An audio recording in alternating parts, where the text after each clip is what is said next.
I do want to talk a little bit about the beach. If I can share one quick story.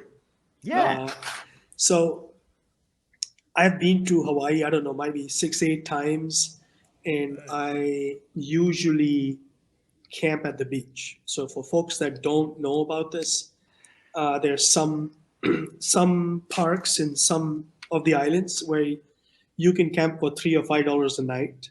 Oh yeah. So I've been to Lihui on Kauai, and that's $3 a night. Anini Where'd you Beach, camp? Kilauea, Oh, a Nini. Panini. Oh, Anini. nice.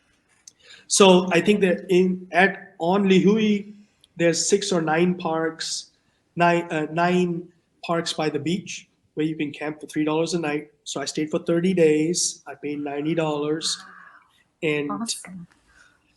my Isn't it ex- awesome? Isn't it it awesome, is Guri, to wake up in the stars above you, or just wake up and you hear the ocean crashing? it Ocean was crash. just surreal. I wish I could live like that all the time. But the thing that got me really in awe, and this is not dissing one community versus another community, was the people that did not have anything shared, and the people that had a lot didn't care. And the way I would like to give an example is that there were people that were camping on the beach with me that were locals. So locals in Hawaii don't have to pay if you have a ID card from the local from that city or from that island. You don't have to pay to camp. It's free camping. That's right. For outsiders, you have to pay $3 or $5 depending upon the campsite. And that's really cheap. Yes, and these local folks would go and do different things. They would go get avocados. Someone would climb a coconut tree and get coconuts. And every one of those folks, irrespective of who was camping, they would go and ask everyone that was on the campsite, "Do you want a coconut?" Or "Here's a coconut, here's 2 avocados." They would just leave it outside your camp. You come back and there'll be like a gift for you, right? It was amazing. There would be like local people that would come in trucks, go fishing in the water. And when you go fishing, you don't know how many fish you're gonna catch. But they would come back and they say, I got too many fish, and they would just give you fish. I have extra fish. Here's 2 fish for you. I only need one. Okay, give it to someone else. Right? It was just amazing. People would share the bounty of the earth with others, irrespective of who was at the campsite. Same was not true with people that were affluent and they had nice rental cars and they still camped on the beach. But the locals were just amazing, and I just got such a warm feeling. And this was true. I've camped on in Maui, on Molokai, on Lihui. I've not camped on the other islands. So it's a very special place, and it's such a fertile, rich in local resources like pineapple. There's an honor system. You drive around, there's a table, people leave their extra pineapple outside, leave $1 or $2 in the box, take the pineapple. It's just beautiful, right? Yeah, it's the best pineapple you ever eaten. Sweet. I'm like, who does that, right? Or it'll be free, right? Some places avocados are free. Like take as many avocados, and there were like 50 avocados in the box, right? And you take 2 or 3. What do you need? You don't take all of them, right? So Yep. it was just beautiful to be on the islands. It's such a warm place, and the people that were just camping there were just so nice, right? They don't have much to give, but they gave what they had. Yeah. Yeah. Yeah. Yeah. And, I'm glad you brought that up, because in this space that we're in, people trip out with D&I because they've never met Pacific Islanders before. And so whenever someone's nice, usually someone thinks there's an ulterior motive. They don't realize that this is how some people really are. And so I'm glad you brought that up, because that is literally how we are. If we saw you at the beach as well, so here's the thing about us when we go camping, right? We go camping, we cook for like an army. And so if we have a lot of extra food, we invite the neighbors over to come hang out with us. And usually whatever happens is like the people that are camping next to us ends up coming to our campground, and we'll end up singing songs till late at night, roasting marshmallows, making spare ribs on the fire, and just having a good time. So And they bring their stuff too. yeah. Yeah, like everyone brings their own stuff, like from their like campsites or whatever, and I'm like, Yep. oh, cool, the more the merrier. Yeah, Yep. yeah. Like I think the last time we had a big camping trip was my birthday, and that's exactly what happened. So we went down. I think it was like 10 of us, but then we ended up inviting the entire campground next to us, all locals, and there was even a tourist there because tourists like to camp, do the same thing you did, right? And so we Yeah. extended an olive branch for them to come and hang out with us, and I think we had, I want to say 55 people in our campground. Yeah, there was a lot of people Yeah. with their kids, because like we brought our kids, right? So their kids could play with their kids and have a good time. But yeah, I mean, just to reiterate, camping at the beach here is just an experience in itself. I wanna You know, do it's like this. you will, big Calm bro. One day, down. You yeah, will. seriously. You know, like starry nights, night diving. You know, if you, I mean, trust me, you don't need to be afraid of sharks. You just bring a little 3-prong, and if they just make sure they're not behind you. It's like, wait, it's like, really? What? Calm down. Playing around. There are no sharks here. Yeah.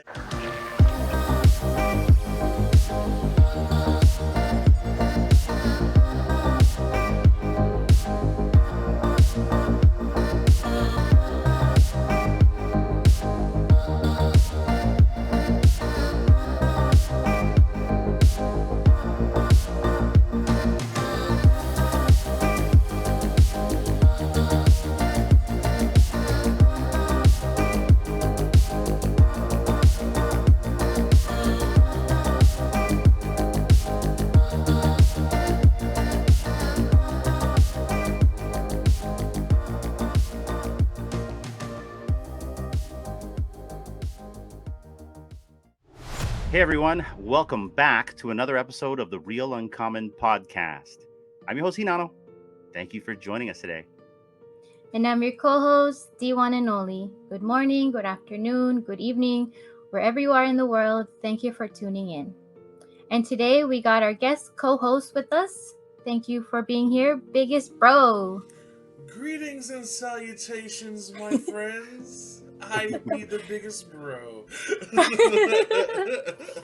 Hail to you. And our special guest comes from, I'm not sure where he is coming in from today. He's always traveling, so I guess we'll just have to find out. Please help me in welcoming Guri. Hello, everyone. Hey, Guri. It's so nice to hang out with you guys on your stream and be part of this one-on-one or 1-on-4, 1-on-3 conversation. I am currently in Bay Area. Okay. And this is where I live, and I start my travels next week on 20th. So Okay. I'll be gone traveling, and that's one of the things I'm going to do is maybe post some pictures and do some small snippets of videos with our collectibles. And I'll make it a little fun game and ask people to guess where I am. So how's that? Hey, it's like a like Where's where in Guri the instead of a Where's Waldo. Yeah, I was gonna Yes. say. Or where in the world is Carmen San Diego, but instead it's Guri. Yeah, we'll do that. Cool. So that'll be the game. So nice to be with you guys in person as much as in person as I can. Yeah. No, thanks for coming, man. Like this is actually not Guri's first appearance on the podcast. He's actually showed up on our live streams. If any of the audience has ever tuned into our live streams, we do those as well. But today, Guri is not necessarily in the hot seat, but the center stage of itself. And I like to just jump right in, Guri. So right off the bat, can you kind of tell us how you got into this NFT community? Oh, good question.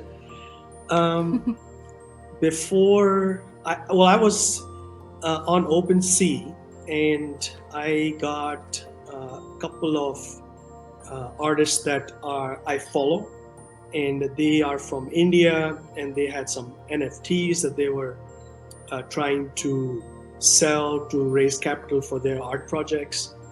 And those days it was 0.09 ETH, and that roughly translated to $250 to $275 plus gas fees. And I was like, okay, I got to do this for these folks. And for some reason, even though I was not affluent, maybe I still am not affluent with NFTs, I asked him, what's your first NFT that you dropped. Out of the 80 or 100 that you dropped, which was the first one? And he said this one, and I bought that one. So it was his very first one, his very first NFTs on OpenSea. And then I bought another one from him. And then I was like, okay, I think I have 3 from his project. So as ETH went down in value, I was like, okay, now it's only $100, so $109. Sure, I'll buy another one. So what was that first one that you got? It's from there used to be a TV show. I think it was called North Park.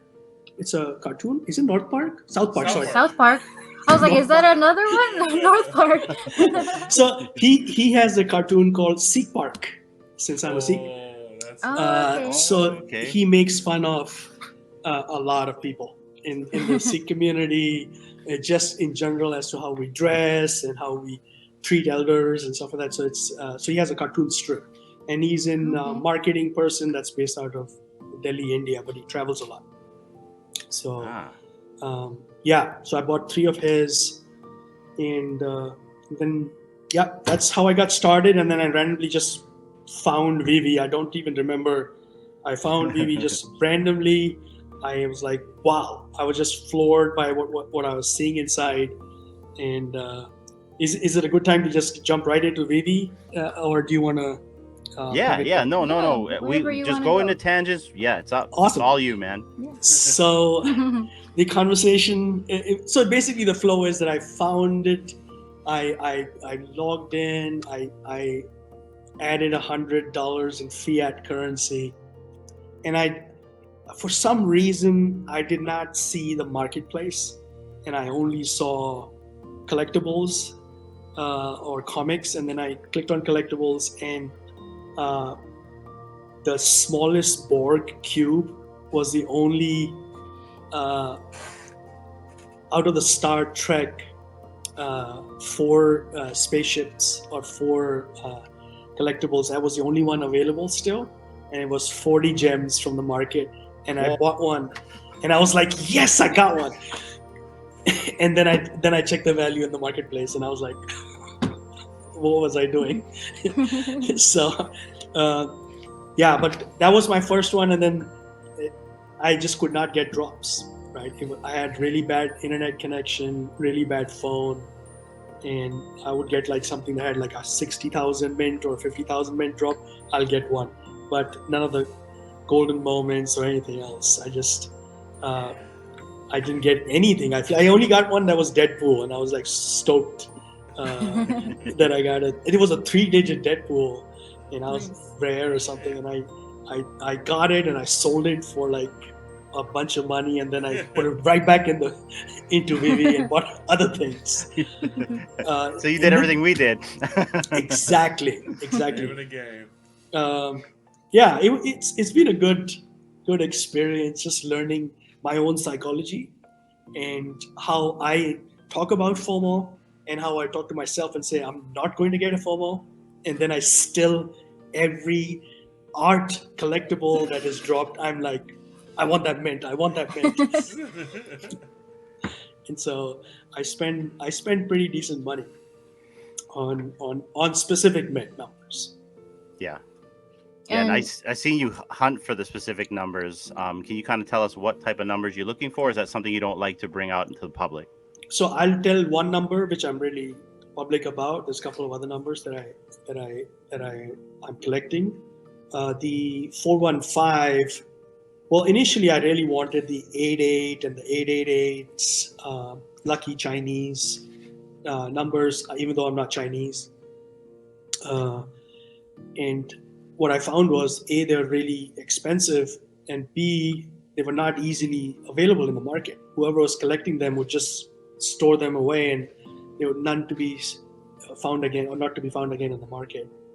Yeah. So, and then one or twice I saw 415, and 415 is the area code of San Francisco, and 510 is the area code of East Bay, where I live. And I found 415. I'm like, sure, why not? And then they just kept showing up. right? They were just available. They were not at a premium. They were just sitting near the floor, especially like if you take the hype bao buns that were dropped by Kai. He's related in some ways to the Econ Festival. And the 415s were just sitting there, a little bit premium, but not like super expensive. And I got all three of them. And I was like, wow, I got a full set of 415. And then they just somehow are there. And then some of the other friends on VeVe who I met through as part of the community, they've been just messaging me and saying, hey, there's one here, or I have one for sale. And now I got a set of folks that are helping me, are like spotters. Is one of them Chris Severs? Because he's a big spotter. Chris Severs has hinted it. There's a couple other guys that are on there. It's easy to spot them. They're pretty vocal. If I post something, they'll post a response on my Twitter feed, so you'll see that they're following me as well. And I'm like, wow, the number of times you found 415, you might as well collect it yourself. But they're collecting it. They have a different strategy. Everybody has a different strategy. Low mints, high mints, round, special mints like 888 or 123s. Yeah, and so far I've found one or two people that are collecting 415s, and they are collecting mainly Marvel and Disney. And I'm not doing those. I'm doing mainly art pieces, art and independent artists. So I often mention it to them and say, I have one available. I'm happy to sell this to you or trade. So I've done that. That's pretty nice. Nice. So how big is your collection of 415s? I believe 57. Ooh, that's quite a bit. Whoa. Yeah. I think so. Yeah, 56 or 57. Wow. And then I have like 4150s, and I got 4105s, and then I got like 415 in different, or 4115. In case I don't find the other one. So I try to find. So there's like, I would say another 20, 30 that are pseudo 415s. Okay. Well, going back on, you mentioned your first one was the Borg Cube. Are you a Trekkie? Yes, I am. Okay. Yes, I've been watching. We're all Trekkies on this panel. All of us are Trekkies on this panel. So my Star Trek journey is pretty interesting. All right. Ooh, do tell. In India, when I grew up, and I'm kind of dating myself in this process, but in India there used to be only one channel on TV, like how we have ABC, NBC, CBS here. There used to be only one channel in India, and then eventually became two channels. It was called Doordarshan 1 and Doordarshan 2. And prior to Star Trek, there used to be a TV series that was a cartoonish space one called Fireball XL5. I'm not sure if you guys have ever heard of that, but look that up. And they're basically just Muppets, and you can see the strings. You can see the characters being moved through this narrative short 30-minute clip. And they used to have space adventures in which this spaceship used to take off from the ground and had a ramp to launch up, and then would just go up. So that's Fireball XL5. So that's what my first sort of space TV series. And then eventually they got William Shatner's original Star Trek. And they used to show it once a week, one episode. So we used to like be glued to the TV. Like, we're gonna watch this. TOS. Yes. And then eventually my father spent the money and got a VCR. And then we bought videotapes, and then we started recording those episodes, and then I had a little bit of a collection. And we should just kind of like exchange between friends, and everybody would write down their names on the label, make sure the cassette comes back to you, right? Yeah. And but it just grew. It was just insane because I didn't want to overwrite those episodes, and there there was no like library or a national archive of Star Trek because it was not an Indian thing. So there was no one else that was keeping those episodes. So then we eventually got the 2-hour video cassette. Then we got the 3-hour video cassette, which is the 180-minute one. Then we got like the bigger ones, and More tape. more tape, more episodes. It was hilarious. So that was my first foray, and then eventually I came to the US to study. And by the time I was here in the 90s, it was the new generation with Jean-Luc Picard. And there was a huge following on campus, and every Sunday night, I don't know, I want to say 7 o'clock, or was it 6:30? After dinner, we used to go to the library, and library had a theater in the basement of the library. It had like a good 100 people seating, and that would fill up with Trekkies, and we're just watching the next episode. And then soon after that, I think it was either concurrent, was Deep Space Nine. So it was Next Generation, Deep Space Nine, and it was just, there was always something going on campus that was related to Star Trek as well. So yeah, I was started with Shatner, Jean-Luc Picard, and then went through all the seasons, and then through all the movies now. So. Oh, the movies. Like, so for me, I started with TOS. So I kind of have a similar story. So I lived on the island of Kauai. And so we only had 8 channels. And so the problem with me watching TV is my mom, in fact, we lived on the north side of the island, North Shore. And I went to school on the south side because my mom used to work at a hotel down there. So then she'd like trek me back and forth every day to school. So when I got home and finished my homework, it was like 7 o'clock at night. The only thing on for reruns was Star Trek TOS. And I would watch that religiously every night. That's probably why I'm really good at speaking, because if you ever met some of the Hawaiians and locals here, they don't talk like me. They have their own slang. They have a pigeon slang, like hey, the kind bra, Yeah. And I can turn it on and off depending if I'm going to a party or not, right? Or if I walk into a meeting, if I want to sell you a phone system, then you're gonna get this type of hinano versus hey, the kind bra, pass me a beer, So I can play both sides. But then I grew up with TNG after that, Picard. I watched it religiously every week. I'd watch those episodes. I know them religiously. And then Deep Space Nine came out, and that is by far my favorite series. To me, Captain Sisko was number one at first for me, but then I don't know if you met the recent Captain Pike. He's just really that good as a captain. Right. But just a big fan, and I'm a big fan of the Rick Berman era. If you know what the Rick Berman era is, it's after Roddenberry. Okay. He's the one that did Deep Space Nine, Voyager, Enterprise. He did all the movies. Yeah. And then I love what's his name? Jonathan Frakes. Riker. Yeah, as a director. Yeah, he's like still one of my favorite directors till this day.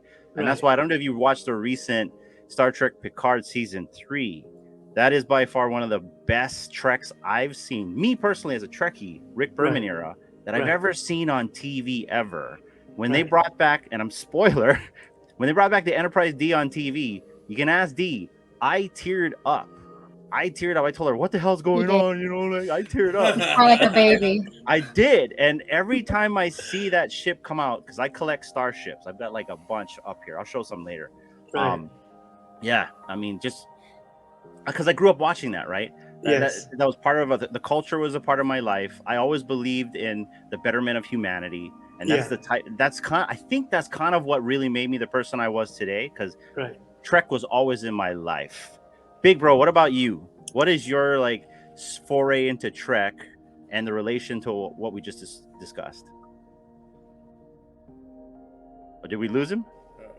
There? Oh, all right. Oh, no, you're here. Come on. Energize. I grew up with my pop, and for me, it came on every Wednesday, and he was a big fan of the William Shatner, Star Trek. But I grew up with Next Generation, and then that led to Deep Space Nine, and then led to Voyager. So like I got to watch all three with my pop, and that was our thing. And like he said, it kind of makes you like feel like, I want to do right by people, and you explore other people and like learn about different people and stuff like that. That was like really cool about Deep Space Nine, was just like learning and like them adapting to all sorts of different types of aliens and stuff out there and stuff like that. Like, it was really cool, man. So I love Star Trek, man. Cisco, that's my captain. That's still my captain. I love that guy. That was my next question. Like, who's your favorite captain? And now, I already told you mine, Pike, because before it was Cisco. Because Deep Space Nine is still my favorite series. And then Picard comes after, right? But who's yours, Guri? Picard. Picard. Nice. Yeah, I just somehow, I don't know. It was just his character was just so grounded, and he just really had a strong bond with Will Riker. So yeah, right, he kind of had just number one. He got him, even though the original Shatner and Spock, no one can replace. Right? That duo is forever immortalized. So to speak. Yeah. What about you, D? So growing up, I watched a little bit of Star Trek when I was flipping through the few channels we had, and I believe I first saw it when Picard was captain. So I kind of grew up with him, the badass bald man, and even until like today when he did his recent this most recent show. I mean, he's so old and he's still like running around and getting beat up and like flying. It was like, man, that old man is still going. He's still a badass. Yeah. And for some reason, the women still like him. That I never got either. Yeah, so he's the one for me as captain. Yeah. Nice. Well, one day I hope we will get more Star Trek on the VeVe app or in some type of iteration on, NFTs or Web3 or some type of Web3 game, like maybe Star Trek Online on there. That would be really cool. But you played it, Star Trek Online? Yeah. Oh, it's such a fun game. Have you played it before, Guri? No. Google it and try it out. I'm not even going to spoil it for you, but like just try it out. Check it out. Some of the ships that's in that game was actually put in the new series, and so it was very it was full circle for me when I saw a couple ships that I've been playing with for years in the game actually IRL. It just blew my mind. But I want to segue a little bit. We talked about how you got into this NFT community. We talked a little bit of the fandoms that you like Star Trek, but I kind of want to talk about you as a kid and collecting and maybe the fandoms that you may have been favored to more as a child. Did you collect as a kid, and what did you collect? Good question. Oh, yes, I collected. I collected a bunch of things. So on a high level, I collected comics, and they were anywhere from Tintin to Archie comics. That would be one, and there were like Indian comics as well, called Amar Chitra Katha, and those were like fairy tales, or they were based loosely on the myths and religious stories, and they just kind of made a comic book out of it. So that was one set. The second thing I collected was stamps, coins, and then postcards. I collected airplane postcards, and that was my thing those days. And I want to spend a little bit time on the airplane postcard part, because those days there was no email, there was no send a message to an airline. You had to write a letter to their headquarters, let's just say in Auckland, New Zealand, for Air New Zealand, or to Pacific Western, that was I think in Vancouver or in Alberta, and that was their local Canadian airline. And you write a letter and say, I collect postcards and I'm a big Av geek.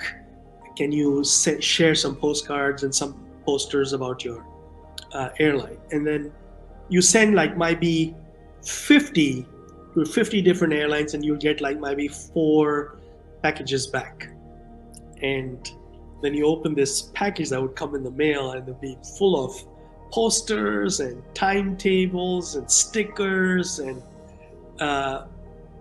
regular size postcards, but of their planes, either taking off or over some really good topography, mountains, snow, some landing shots. And I would say for years, I collected airline postcards. And most of the airlines, let's just call it Eastern Airlines or Pan Am, most of them are gone, right? They don't exist anymore. So yeah, that was a passion project. Coins just came naturally because if someone went abroad, they would just give me 6, 8, 10 coins that were left over in their pocket and say, hey, I came back from Korea, here's some coins. So he sort of like had loose, like, okay, I have the 6 most common coins in South Korea. I have the 6 most common coins of Japan. So we had the coin collection, and then stamps. I inherited a huge collection from my mom's brother, and I think in due time it'll be ready to go to his grandson. So I'm just chaperoning that collection, and I've told him that your grandson is turning 18 soon. I think it's appropriate for me to give your collection as is to your grandson. So that's awesome. That's awesome. And you can continue it. Yep. Yeah, that's cool. So you said about the airplane poster or postcards. What made you as a kid like want to do that? Like, did someone tell you about that, or you just like thought of it on your own? I love planes. I think a lot of people love planes. They love flying. The whole concept of such a heavy equipment just taking off, just is mesmerizing, and I'm so excited about it. I always wanted to be a pilot. I guess there was some dream and aspiration to being a pilot. That did not happen because I was very short. And you have to be a certain height to be able to reach the pedals at the bottom to manage the rudder and the controls that are at your foot level. So I could not be a pilot. And then when that is a different story, that when I came to US, I became tall by some magical reason. But the time when I wanted to be a pilot, I was too short. So I think it was just collecting postcards was just something I feel the local kids were doing as well. It was just one of those things where, you kind of follow other group kids. Okay, you're collecting stamps. Even I have a stamp collection, even though I have like 40 stamps and they have like 6,000 stamps, right? So it's one of those things. So I think I got in because of other folks, but also it had its own trajectory. Nice. So what are some factors that come into play when you're trying to decide what you're going to put your time and money in? Ease of use, right? I want to just purchase it. I am scared of OpenSea partly because of people's stories that, hey, your wallet got hacked or someone just emptied it out. I'm not able to time the gas fees appropriately. There's different, there's Polygon, and then there's some other platform. There's just a different chains, if you want to call it that. And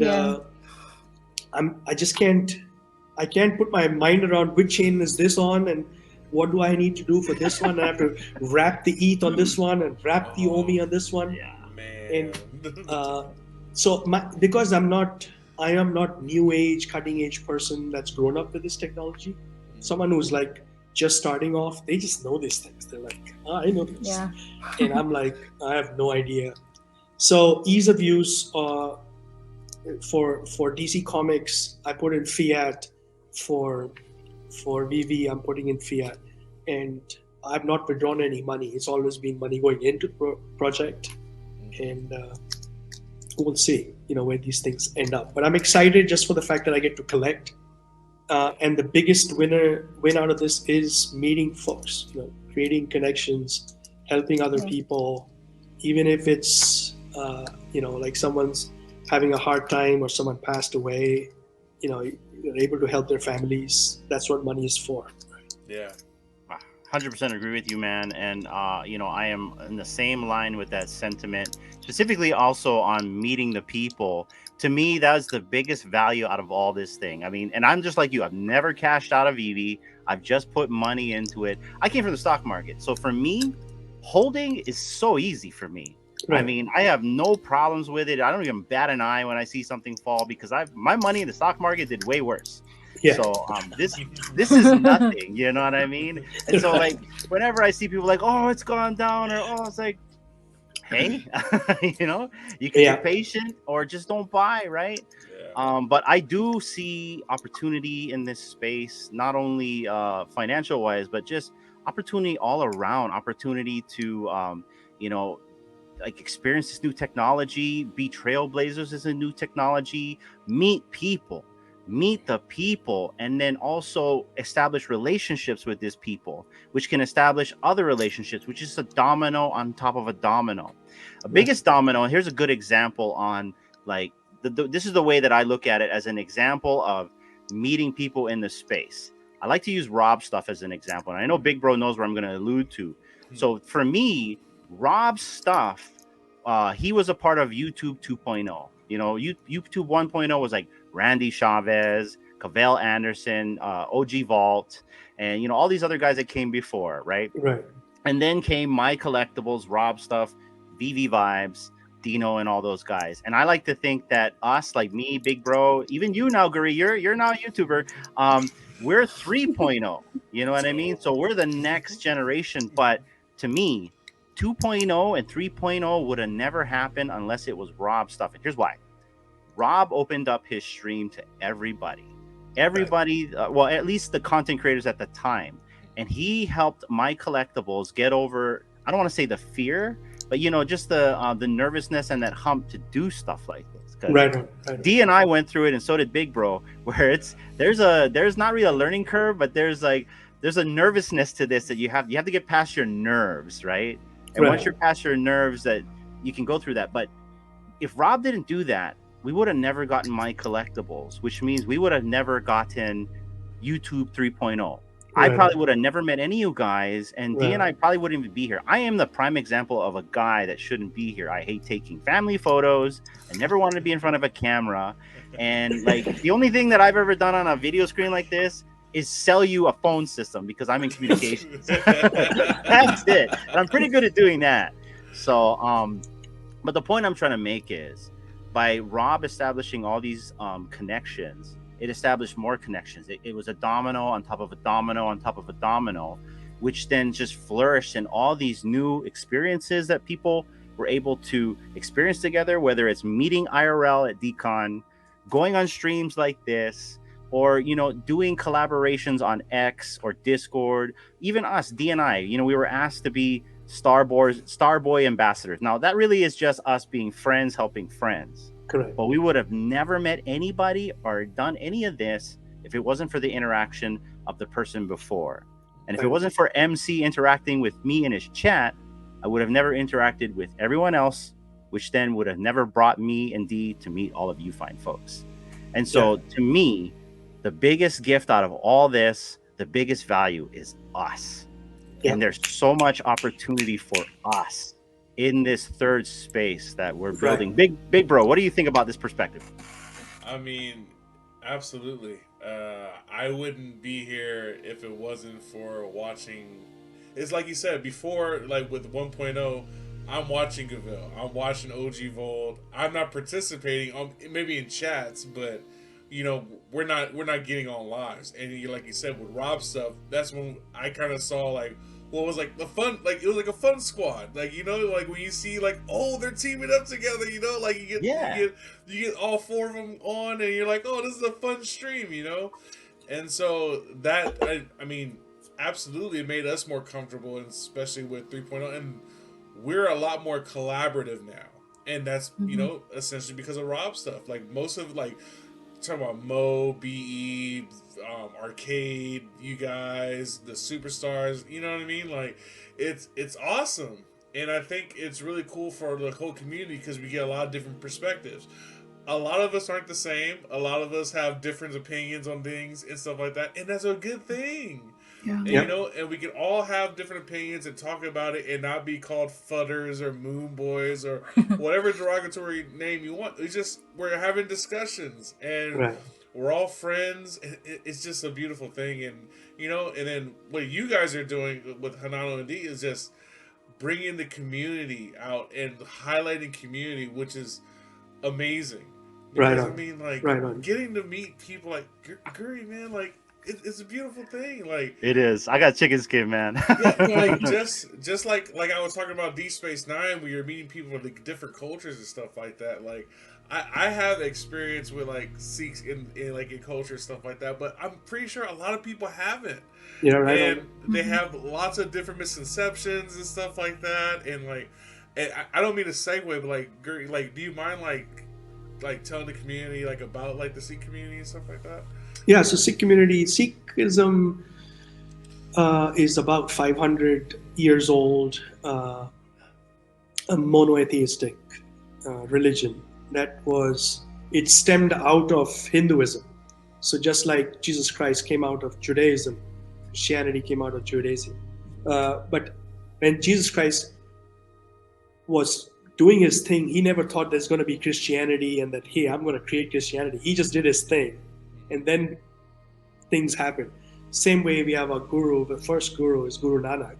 He was just a poet and a philosopher that just traveled around the world. He just walked and he went to faraway places on either camelback or walking or ships.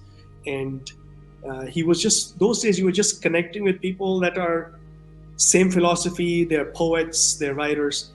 And he came out of a Hindu family. And so did we have 10 gurus, and the first 9 gurus all came out of Hindu families. And the 10th guru was the one that created the Khalsa movement, which is where the Sikhs look like me. They have a turban, they have a beard, they wear a bangle, or it's called kara. So we have 5 Ks, and Kesh, which is hair, is one of them. I have hair like here somewhere. And the Sikhs cannot cut their hair. So luckily, this is all I got in terms of length for lifelong. My family is not hairy, but there are other people that have a lot more hair. Sikhism is basically pretty simple, right? Make an honest living, remember God's name, and help others, right? That's your basic tenets. And we believe in the good for the betterment of everybody, right? And also, no other religion is wrong. Everybody is on their path, and we respect all paths to God. Wow. So, yeah, I'm happy. I mean, someday if you were to visit me, or you're next to a Gurdwara, which is the Sikh prayer house of prayer, you can go in. There, we do not convert people. So, if someone converts to my religion, we're like, "Wow, you did? Why did you do that?" We don't say like you should convert. We're like, "Really? Do you want to?" But yeah, so you can go in. We welcome everybody. It's open from all sides to everybody, and free food. So if you're watching this, Free food, but yeah, free food. It's a vegetarian food, so that's the least common denominator that everybody can eat. It's not vegan, but I'm pretty sure certain things can be made vegan if you tell them that you cannot even have ghee or milk products. So yeah, if you never get a chance, do go. It's been a pleasure to be in this religion. And one of the things I really like is that whenever I'm traveling, I was just recently in San Diego for the hurricane, not planned, but I was there. And there was two women at the hostel that were from India, and they were just ecstatic. They're like, "Oh my God, there's a Sikh guy!" You know, it just gives them such a heartwarming feeling, which I also get when I'm traveling and I see someone else wearing a turban. I'm like, "I got you. I see you." So there's a community there. We do a lot of giving. It's called Seva, SEWA or VA. So that's service to others. We do a lot of community service, and it's amazing how it's just designed, and I think we're just wired genetically to just help others. Yeah, like I said, like I was blessed to like have some friends, and when I was in high school, and like basically educate me and teach me, you know, and by all means, like the nicest, most giving people like I've met, and just you get just such good vibes, you know, like just, and it's funny because, you know, like, and then like, you know, we go out somewhere and then somebody's like, they look at it like, oh no bro, chill right? Like, you know, like it's just, yeah. Like, and again, with this community, like it's beautiful because we get to learn all these things, and then, you know, like now somebody else new is now learning, and then they can go out into the world and spread that love. Like it's a beautiful thing. Yep. Thank you for asking. Good question. Yeah, I learn something new every day. Yeah. Yes. Like today, thank you for explaining to us what that, you know, what it actually means, and the way that you portray yourself, in my opinion, to the community. It's you practice what you preach, and it shows in the community. Like I met you through MC's what do you call it, live streams, and we were chatting and stuff.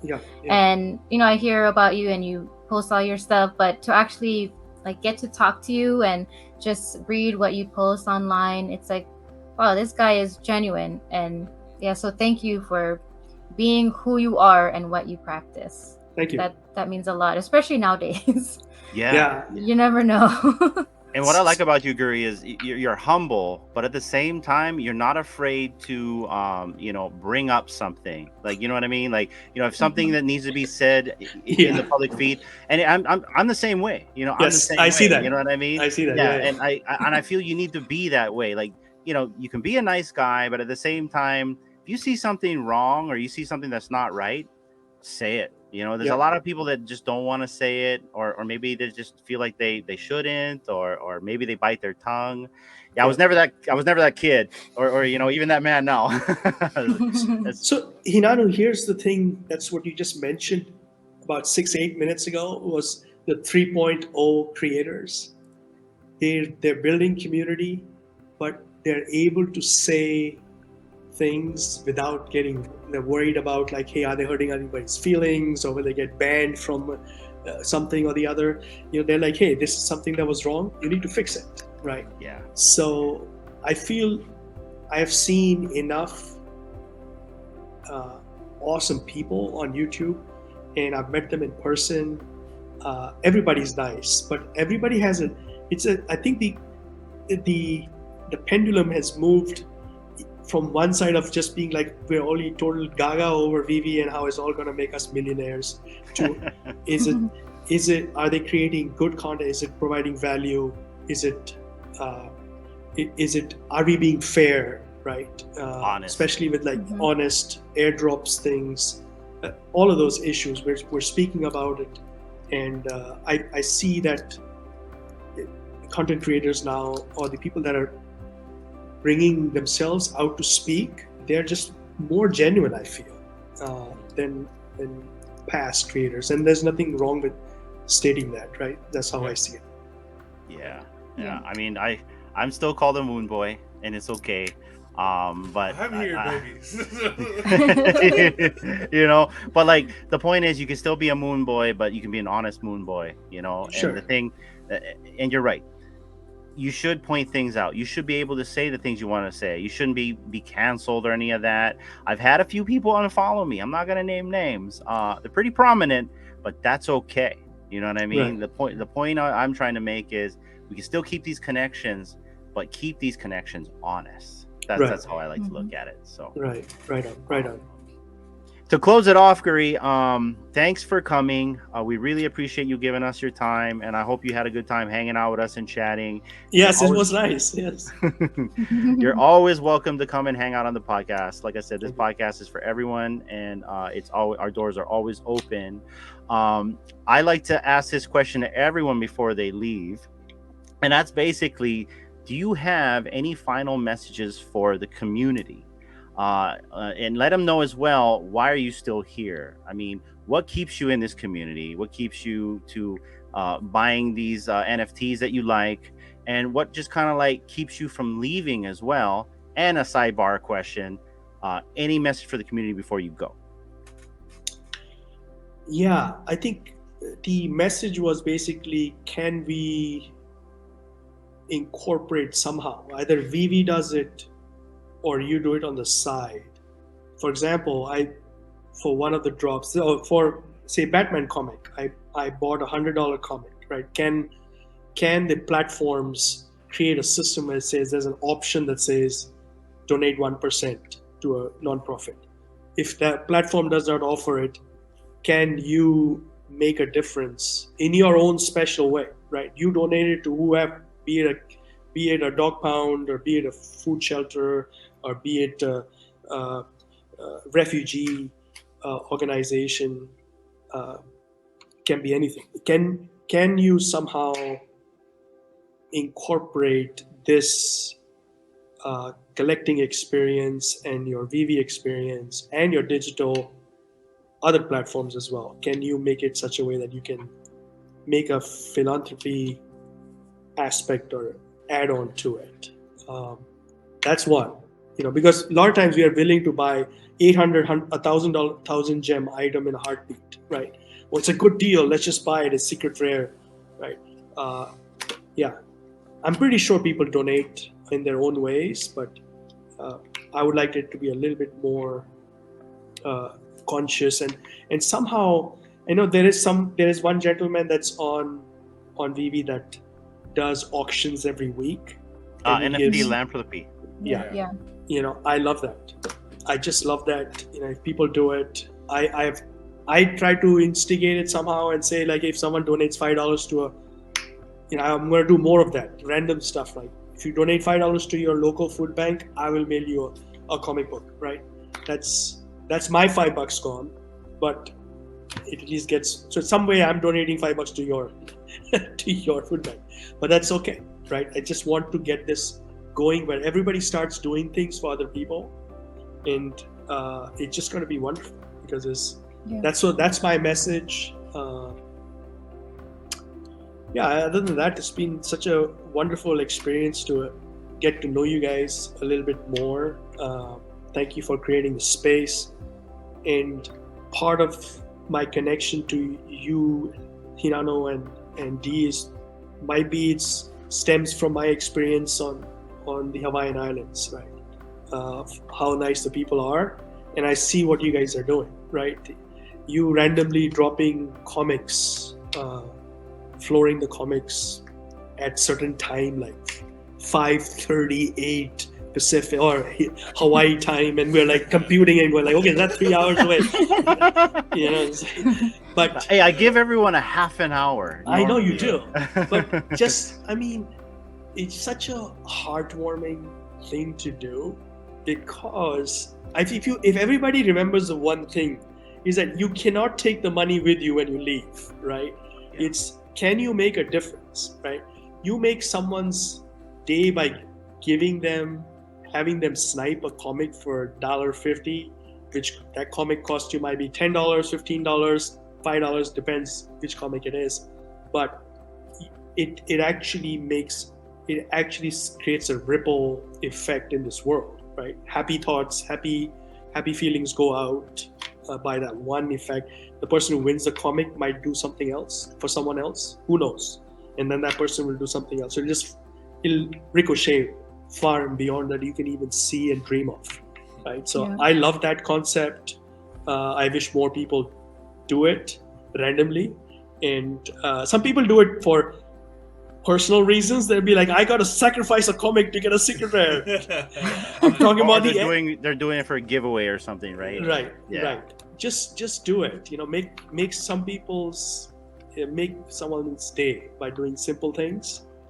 Yeah, you guys are inspiring in your own way, right? Anytime I see randomly you guys are on, I'm like, dude, I'm on. I'm watching you guys. I might not be actually watching you like with my eyes, but I'm listening to you. I'm working and doing my thing, and you guys are like doing your stuff in the back, and I'm like, okay, I relate to this. Especially the biggest bro. Biggest bro just randomly comes on like without warning, and you're so cool. Sneaky guy. You're so cool. You just go. Right, you like maybe no one's watching you. You're still just going, and then people jump on board, and then suddenly you realize there's like 50 people watching you, or 30 people. Yeah. He is the hype man. Yeah, it's fun, right? It is. You guys do your thing. Thank you for making this world a bit better with what you guys do. And I'm watching. I'm a big fan, and it's an honor to be here and share this time and this space with you guys. Thank you. Yeah, and I gotta say, Guri, when we were trying to get this interview set up like a couple months ago, I forgot to mention, I was like, I've never seen Guri before, so I gotta write to him and say, hey, you gotta show your face when you come up. Yeah. And it just so happened, like 2 live streams ago, you're like, I think I'm gonna come up. Like, yes, come up. So I was looking at, I got so excited when I saw your face. I'm like, oh my gosh, he's coming up the live stream. That's awesome. It was just like one of those things where it was going to happen anyways if we're going to do this. But also, I don't know. I think it was just one of those things where there was not that many people on the live space, and I was like, okay, no one's there. I'm just going to jump on board. But once, if you have like 6-8 people and you guys have a flow of conversation, which I'm not good at that concept. If they're talking about specifically VeVeverse or specific things, then I'm like, okay, now they're in a flow, and I don't need to jump on. But if there was like a lull period to jump in to say hello, then I'm more than happy to jump in. And then when I see enough experts come on board, then I'm like, okay, good time to drop off too. Well, just know, you're always welcome to just come up and hang out. You know what I mean? Just chill. You can just hang out. Like Fro just comes on sometimes just to hang out, because it's better to hang out than watch. So right.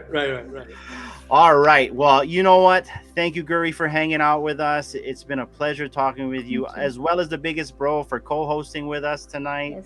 Yes, thank you, Dee, for always just being awesome. And for the audience for tuning in. I know we haven't had an interview in a while, guys. We've been jumping into the foray of live streams, so tune in for that as well, because that is going to be a regular staple for us going forward. But for now, thank you for everyone for tuning in. Until the next time, take care, everyone, and aloha.